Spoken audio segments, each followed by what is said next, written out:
I'd like to touch on the subject of moral settlement. Whether you're looking for an employee or looking to work for an employer, whether you're looking for a mate, friends, whatever, I think the whole question of moral settlement is far more important than we realise. You don't want somebody with a whole lot of unsettled issues. Things have gone on with in their lives. You don't mind someone that's had a checkered career so long as they've reached a point of settlement. Otherwise it will come back and bug them, and they will bring that into your life and detract from your beauty if you've settled yourself. So that's just my simple message, that we tend to be attracted to the outward, but why not look into people's hearts? Understanding is with the heart. Why not look into souls and get that feeling, the vibes of that person's a deep person. They've been through hell, yes, maybe, but they've come out, they've survived, and they're settled. There's a peace. There's something that comes across that indicates that their conscience is at peace. Because if they have harmed somebody, they've put it right. They've had the moral fortitude to risk their own reputation, go back to the person they've harmed and put it right. Beautiful. That's the essence of Christianity. Psychological slavery. That is the issue today. Bullies, narcissists, psychopaths, they hold their partners, wives, husbands, friends in slavery to their way of going on. A narcissist can never afford you to be better than them, so they have to manipulate your mind so that you feel inferior to them. It's rife in this world, and it's not taught in schools, colleges. I'm determined to bring knowledge to the population of the awfulness of bullies that go around as though they own the place and own you, own your soul, own your spirit, own your money, and actually are odious. But because they're so powerful and think they are, people succumb and submit to them and pander to their ego, which is completely wrong. We need to stand up for our rights and put these people back in their place. And you do that by biding your time, taking a bit of flack, coping with it, knowing in your heart that it's false accusations, all a load of nonsense anyway, but don't react in the same spirit in which they are acting. Show a completely different spirit, one of understanding, forgiveness, because you do actually understand that they are being flipping stupid. Actually, they're playground bullies like you used to get at school. So you actually feel sorry for them. So just cope with it and then pick your moment and call it out. And you can't call a narcissist or a psychopath out by calling them that. You do it by creating an atmosphere of love, atmosphere of mutuality where each takes up responsibility. And you plead your own value. Tell them you're worthy of better than this, and stick to it and hold your ground. Thank you. Psychological slavery today is akin to the way slave drivers operated back in the day. So today, people use technology. Check on your phones. They don't share with you, or because they're motivated by greed themselves. So they haven't got a big heart that wants to share everything they've got with their partner. Oh no, we have to have a prenuptial or a legal agreement to make sure, just in case the partner turns against me. What a shit relationship. What a poor way to go on, controlled by the legal system, expecting the worst. You'll get the worst. You're not going to get the best from your partner if you don't share your body, your soul, your life, your money, your home and everything you've got with them. This is just a product of the legal system we're in, the world we're in. Let's get back to foundationals. A woman, you just admire her. You want to give her everything. That's love, unconditional love. You don't go into a marriage with conditions. Come on. There are so many people who are unable to sustain relationships out in the world because they don't know how to love unconditionally. They don't know how to share. They don't love giving. I just love giving. I love paying my bills.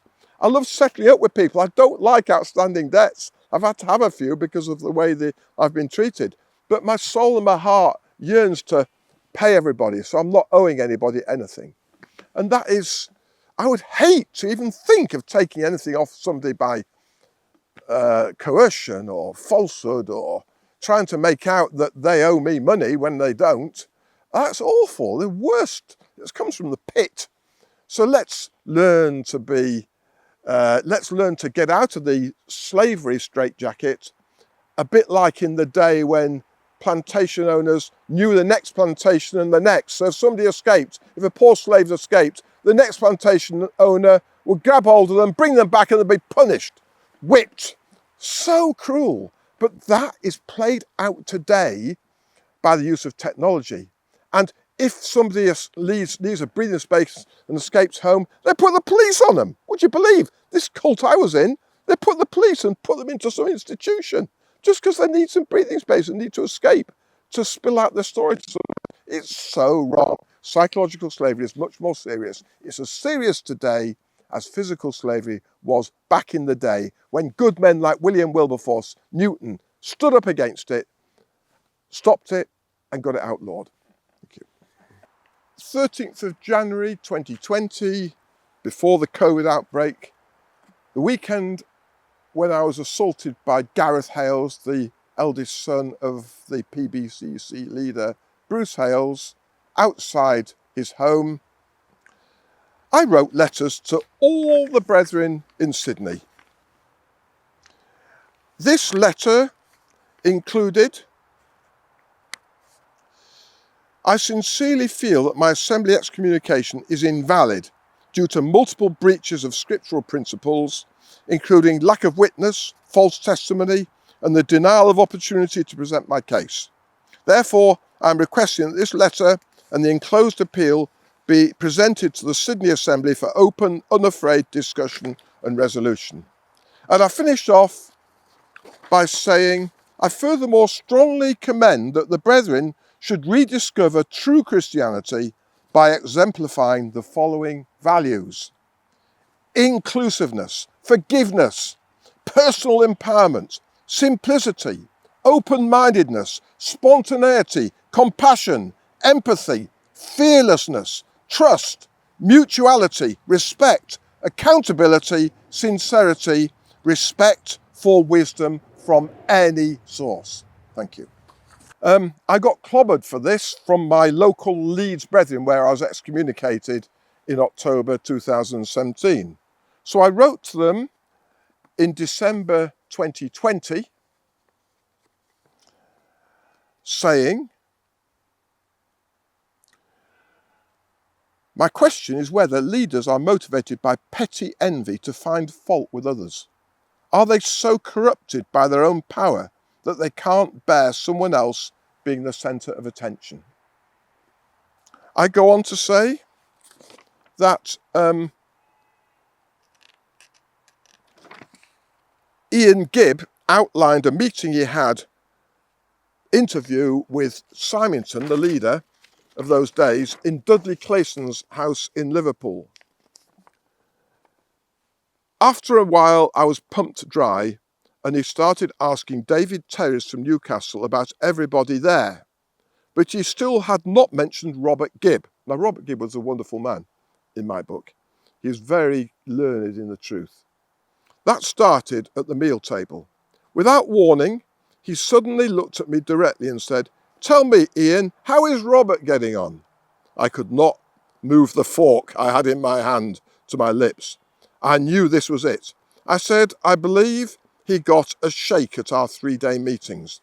Now that's what you have to say. You have to say something that doesn't conflict with how the man of God's thinking. Same with Bruce Hales today. So that was a very tactful comment for Ian Gibb to make. Symington said, "You bet he did." Then he made all sorts of comments like, everything was so correct. And then his wife came in. She is a Mackay from Leeds. And she is a lady. I hate ladies. He never said Robert Gibb must go, but I got the message. Within a few weeks, to my lasting shame, I had contrived charges against Robert Gibb, and he was withdrawn from for lying. Now, that is the power that Bruce Hales had over my brother Garth, Roger Edwards, Christopher Time, and all the Leeds brethren to withdraw from me for being a heretic. Completely untrue. I love Christ. I'm a believer. So, as I said earlier, the reasons for my withdrawal need to be reviewed. Quite simple. And I ended up by asking questions. Is it right that the man of God should have such absolute power and authority? Is the man of God really incapable of error? Is it right that the ruling hierarchy, handpicked and precariously codependent on the man of God, should also wield the same power and authority when they cannot themselves afford to misrepresent or embarrass the leader? Is it right that any one of the 55,000 brethren worldwide could suddenly become a victim at the discretion of the man of God? Is it right that the man of God is accountable to no one? Is it right that as a consequence of the man of God's intervention, that husband and wife have to separate, children have to be disloyal and disrespectful to their parents, and grandchildren are deprived from contact with their grandparents? Is it right that brethren should be so fearful of communicating with the victims of their own administration? Is it right that the legal system is so often abused in an effort by the brethren to secure an outcome in their favour? Is the PBCC claim to be the highest court of the land accurate? I leave those questions. Found myself facing them in court in January 2023, over 3 years later, when they brought all these comments back to bear, basically saying I was an evil man and trying to persuade the judiciary. Of course, the judge saw through it and acquitted me.